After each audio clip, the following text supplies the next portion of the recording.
Bonjour à tous, alors aujourd'hui dans cette vidéo, nous allons parler de l'éducation financière, les bases à avoir pour mieux comprendre le système économique et financier qui nous entoure dans la vie de tous les jours.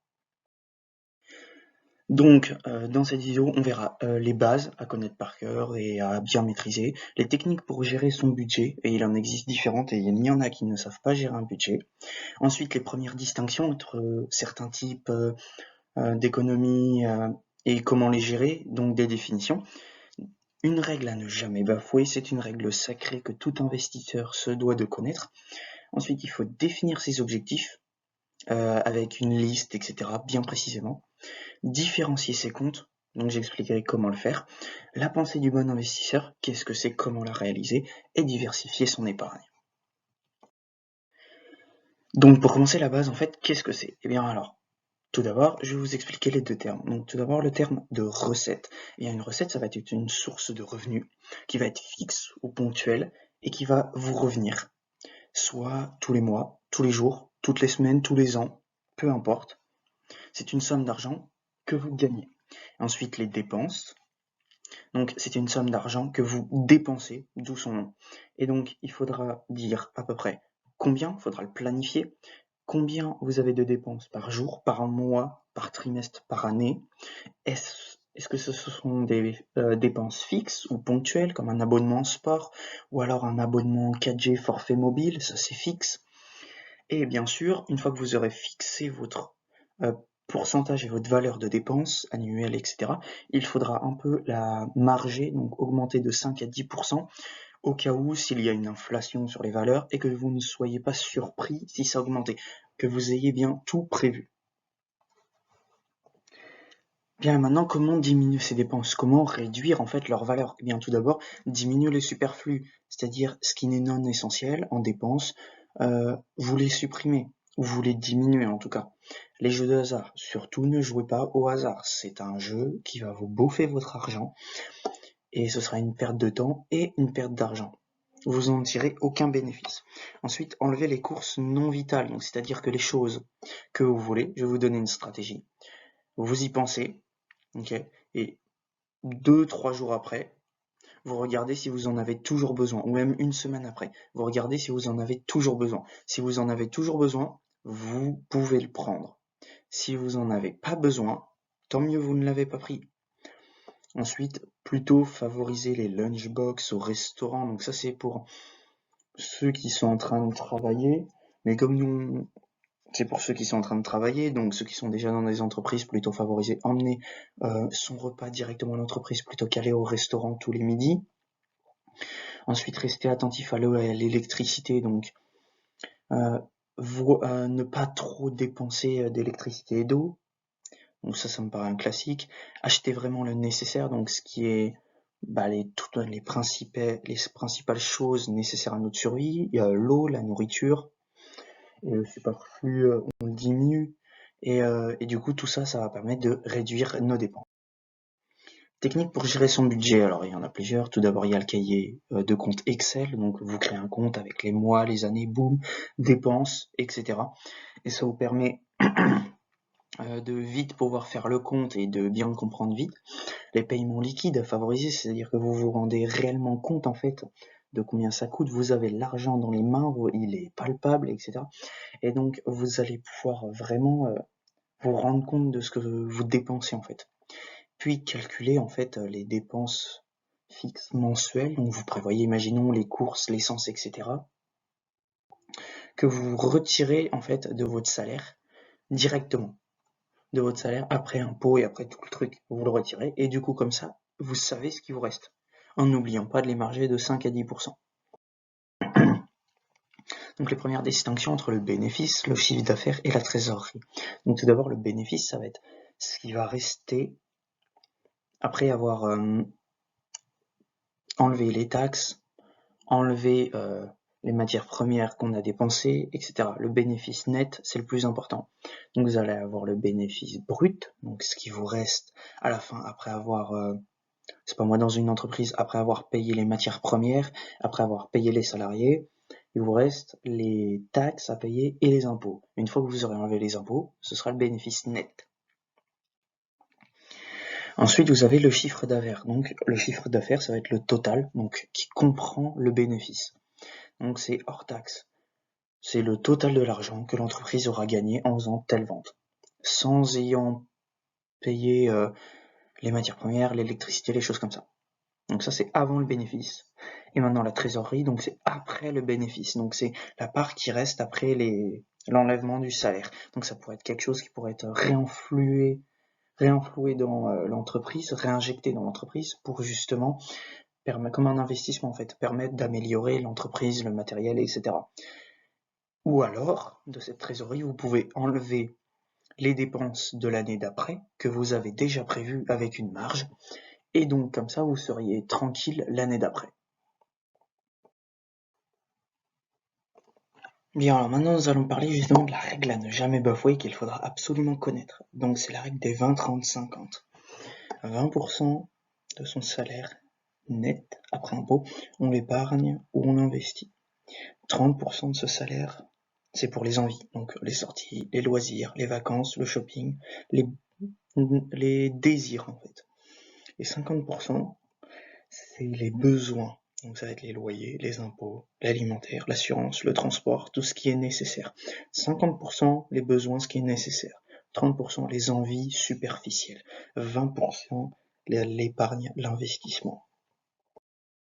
Maintenant, comment définir ces objectifs? Alors tout d'abord, il faut les voir dans deux catégories, soit des objectifs à court terme, soit des objectifs à long terme.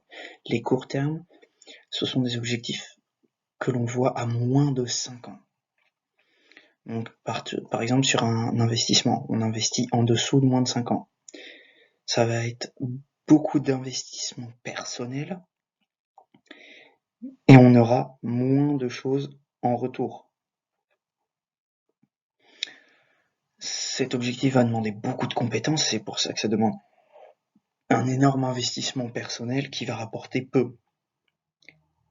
Et c'est intéressant dans peu de cas les objectifs à court terme.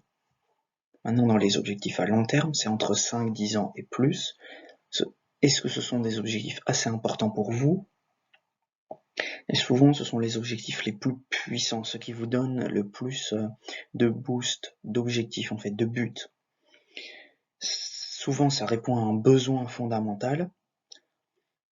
Et par exemple, une technique pour s'en souvenir et pour rester focus, même quand ça va mal, c'est le noter sur une feuille et le relire. Noter les objectifs sur une feuille et les relire tous les matins. Vous les relisez, comme ça vous savez directement, ok, je me lève pour faire ça. Et du coup, ça va vous motiver à donner le meilleur de vous-même pour réaliser cette chose. Maintenant, comment différencier ces comptes? Eh bien, tout d'abord, il y a les placements. Donc, l'épargne ou l'investissement. Dans l'épargne, ça va être une priorité sur l'investissement. C'est-à-dire que pour investir, vous allez prendre le compte épargne comme un investissement. Ça va être une priorité. Ensuite, ça va permettre de sécuriser les aléas de la vie, un compte épargne. C'est accessible tout de suite, c'est-à-dire que si vous souhaitez tout retirer, vous retirez tout. Si vous souhaitez placer tout, vous placez tout. Et c'est surtout valable à court terme en fait. C'est pas quelque chose qui va être très très rentable sur le long terme. Et l'investissement, c'est le cas secondaire, c'est-à-dire ça va être le deuxième compte épargne entre guillemets. Et c'est surtout un fruit à long terme, c'est-à-dire qu'au début vous allez mettre dans le compte épargne un peu dans l'investissement, et après ça va être l'investissement qui va vous rapporter beaucoup plus que le compte épargne. Bon, maintenant comment différencier ces comptes? Eh bien, il y en a qui vont en avoir beaucoup trop ou trop peu, et ce qui va créer du fouillis ou un coût de cher. Donc, chaque compte va avoir sa spécialité. Le compte courant, ça va être pour les faits divers. Il ne doit jamais être dans le rouge. Les faits divers, ça va être les courses, le logement, etc. Les besoins, on va dire. Le compte commun, c'est comme un compte courant, mais à deux. Le compte épargne, il va servir à faire fructifier l'argent, donc lui, on n'y touche pas. On ne touche à rien, on le laisse faire fructifier en déposant les 20% dedans. Donc ça fait partie de la colonne des 50%, ça fait partie de la colonne des 20%, et lui c'est le coup dur. Donc il sauve des épreuves, donc c'est-à-dire que vous allez mettre parmi les 30% restants, ou parmi les 50%, entre 5 et 10% de votre salaire dans ce compte-là. C'est-à-dire qu'il ne fait ni partie du compte courant, ni partie du compte épargne, ni des investissements. C'est vraiment un compte coup dur, c'est-à-dire que s'il y a quelque chose qui n'est pas prévu et qui arrive, en fait, qui se présente, je sais pas moi, votre voiture crève, un pneu qui crève, et bah boum, vous avez le compte coup dur pour ça. Vous tombez en panne, compte coup dur. C'est le but de ce compte, d'où son nom. Maintenant, les comptes investissement, donc on va avoir les PEA, les cryptos, les assurances vie. Donc ça, c'est ce qui va vous permettre sur le long terme de faire fructifier votre argent. Parce que le compte épargne, en fait, il va avoir des pourcentages extrêmement faibles, entre 1 et 3,5%, je crois. Le plus haut monte à 6, mais c'est pour des cas très particuliers, pour des personnes spécifiques qui n'ont justement pas beaucoup d'argent à mettre dans ce compte. Et donc, en fait, tout le système est pensé à ce que personne ne s'enrichisse. C'est-à-dire que pour les personnes qui ont l'argent pour mettre, ils auront un très faible pourcentage.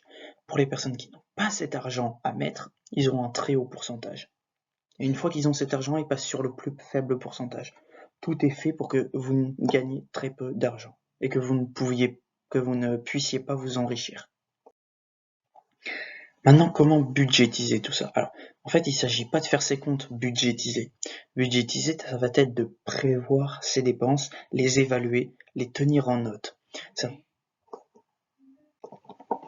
Alors, il faut les prévoir, donc c'est-à-dire prévoir 5% de plus pour chaque dépense, donc les marger, arrondir ses dépenses au supérieur, c'est-à-dire que si vous avez, je sais pas moi, 1850 € de dépenses, vous arrondissez à 1900 voire 2000. Mais par contre, arrondissez, c'est rentrer à l'inférieur. C'est-à-dire si vous avez 1250 € de rentrée, vous arrondissez à 1200 voire à 1000. Comme ça, vous margez vraiment et vous prévoyez pour peu les rentrées et pour gros les dépenses. Comme ça, vous êtes sûr de bien prévoir et avoir une idée de son budget, c'est-à-dire essayer de voir à peu près par semaine, par mois, par trimestre et journalier par jour, combien est-ce que vous dépensez, quel est votre budget et du coup le budgétiser.